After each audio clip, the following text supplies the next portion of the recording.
you pause right now and ask yourself why you did the last thing you did, most people can't answer that question.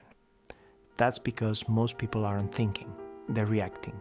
We like to believe our actions are deliberate, that we choose what we do, that we think before we act. But if you watch people closely, something else appears. Their behavior isn't guided by thought, it's guided by stimulus. And once you see this pattern, it becomes hard to ignore. Imagine this. Someone checks their phone, not because they decided to, but because it buzzed. They weren't thinking, they were responding. Later that day, someone snaps during a conversation, not because they meant to be rude, but because they felt challenged. Again, reaction. Now zoom out. Entire lives are built this way.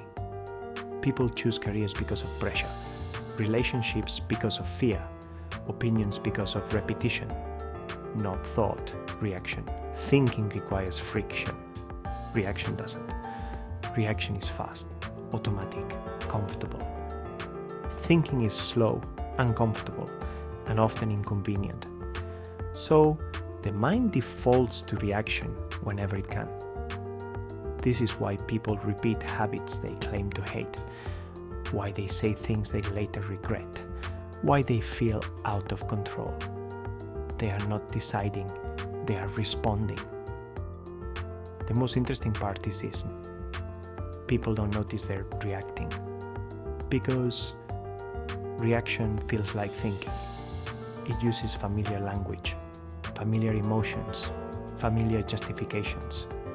But notice the timing. The action comes first.